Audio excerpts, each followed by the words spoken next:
Hello there, this is James Croft, Ujames 1978, welcoming everyone to another episode of my new podcast series, Ujames Recommends, in which I recommend a film to a friend of mine, we watch it together, and then they give their opinion of it. It's as simple as that.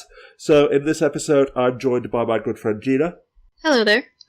A YouTube K-pop dancer whose channels are linked down in the underbar. We've just finished watching the 2008 Korean movie Crossing, the tragic story of a North Korean family struggling to survive and escape to freedom. As always, this podcast will contain spoilers, so if that bothers you, then I've linked to a free copy of the movie with English subtitles down in the underbar.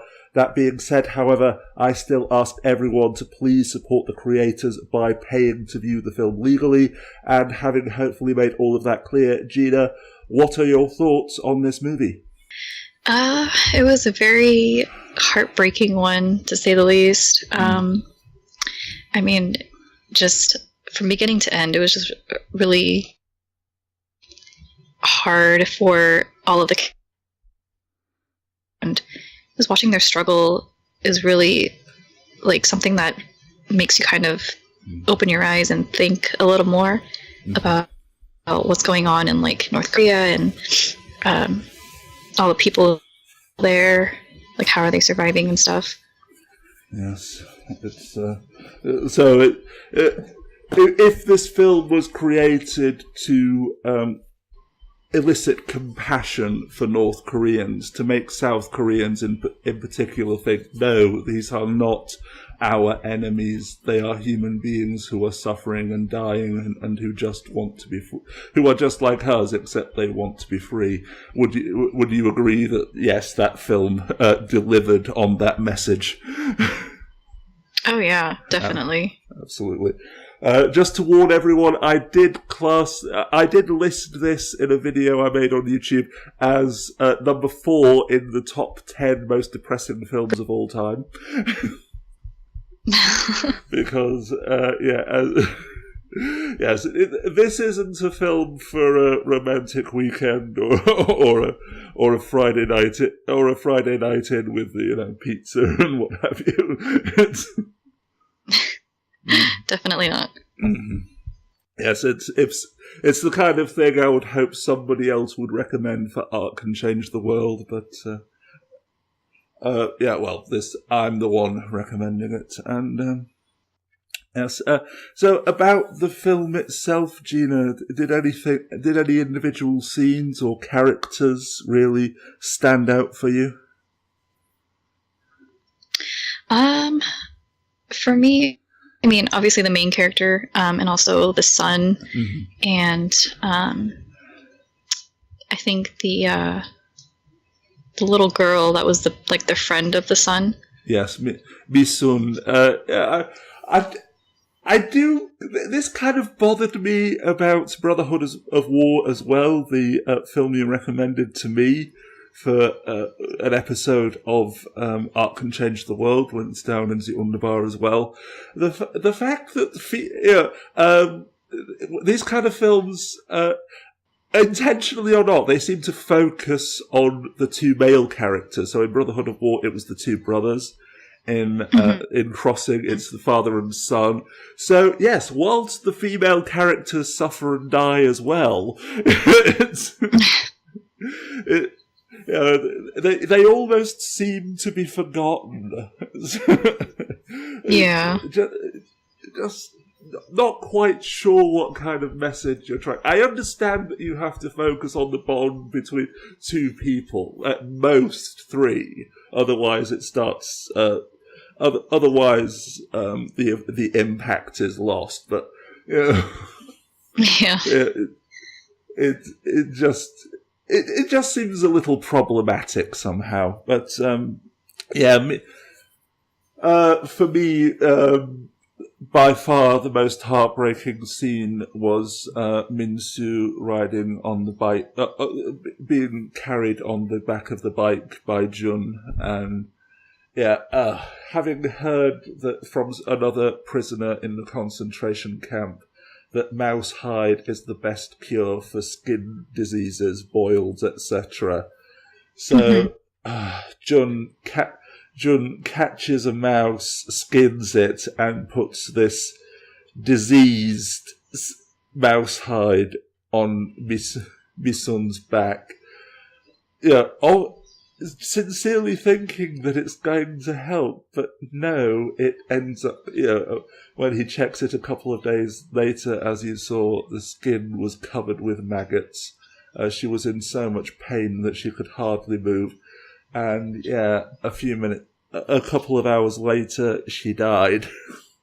Yeah. And it was a poetic scene, but Jesus. That one scene with the mouse hide, that, I think for me, that pretty much covers the father's story. That's a microcosm of the father's story arc as well, because he tried to help, but inadvertently made things worse. By going to China to try and earn the money to buy medicine for his wife, because she was dying of tuberculosis, ended up getting his wife died anyway, and his son ended up in a concentration camp, only to die trying to cross from China into Mongolia. Because just tell the border guards. What border guards? Seriously, how many miles did he walk through the Gobi Desert? Jesus. Seriously. The one thing that really made me mad, though, is like all the little kids who tricked June. And I mean, like, trying to steal his money, they stole his shoes. And then telling him, Mousehide was gonna help with Misun's back scratches, and it's just, I mean, I don't.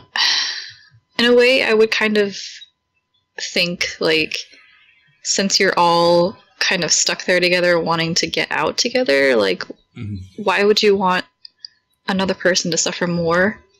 But it's something. It's so easy to judge here in the Western world, where we're not starving, where we're not under the constant threat of torture, imprisonment, or execution yet. But it was something I read about in the book, The Girl with Seven Names, of a book related to this, because it's the autobiography of a girl a woman who grew up in South Korea, escaped to China, spent 10 years in China before finally making it to South Korea. It's so, when you're in that kind of society, I can't remember how she put it. Yeah, the kind and the generous were among the first to die. Only in that kind of society, especially during the Great Famine of the 1990s, only the ruthless and the selfish could survive. Yeah. When your life is under constant threat, when you are starving pretty much 24 hours a day, when everyone else is trying to fuck you over, you soon learn either you die or you learn to fuck them over first. In a way, though, I would almost applaud the film for not shying away from that darker side, not trying to pretend that all Koreans are martyred saints who suffer with dignity. No, they are. Desperation does force them into extremes, and but yes, then the North Korean military being bastards. I think that's a given. Yeah, and the fact that bribery is its own economy unto itself. Yes, you're a traitor who will work here until you die, unless a broker from the south comes and pays us enough money. Right, yeah, I found that part a little bit Sorry? I don't know, I found that part kind of like, I don't know, like it could have been that simple. Yeah. I mean, not like, I mean, like having someone from the South come and pay to get someone out. Yeah. But it just seems kind of... Apparently, sorry, go ahead. Yeah, just according to the book, The Girl with Seven Names, bribery, as I say, is just a fact of life in North Korea. Say in the first part of the book when she's growing up, illegal black market trading and bribes were just a fact of life. Any time her family got into trouble with the law, especially with the Puibu, the secret police, the people who found the Bibles and the colour TV and so forth in Misun's parents' house and sent them to the concentration camp. All you have to do is literally just bribe the right people, and you can get away with anything. Well, I mean, I do suppose money can fix everything. it's very,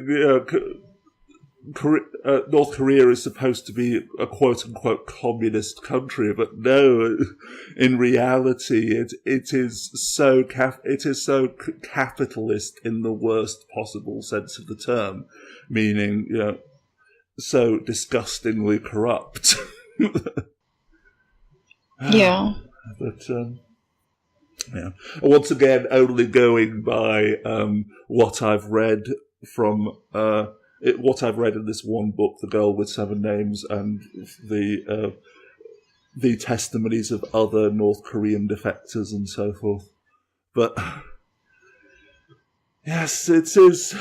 So it's a beautiful film, but it's not exactly happy. So be warned. Is there anything else you'd like to say about it, Gina, before we wrap this up? I just feel really sorry for the dad. Like, he lost everything, and absolutely, in the end, like, even though he escaped from North Korea, like, he probably feels like he has nothing to live for, really, because he lost his family. Exactly. And he's just all alone in South Korea, not knowing what to do. Yeah. Oh, and the scene where, having gotten into South Korea, he went to the German embassy because he thought, right, I can get money, then I can go back to North Korea. No. This is where you go to South Korea, and once you're settled in South Korea, then we'll pay you your once you're in South Korea, then we'll pay you resettlement money. What? Gotta go. I've got to get back home. I promised them when I would go home. Every other North Korean defector in the embassy pulling on him as he screams his son's name. But no, when he's in South Korea, working every hour that God sends, making money, trying to send back to his family, to pay brokers to get them over the border, the boss, the South Korean boss, at one point asked, you send every penny back to your family, you rent out the apartment that the South Korean government gave you and sleep in the warehouse. What do you do? I just need to see my family again. I feel guilty living in luxury. But one of the South Korean workers actually yelling at him, "You abandoned your family just so you could live in luxury." A, wrong. B, punch. You are so lucky that he didn't hear you. Yeah, really. But yes, as you say, I think the overarching message there is that,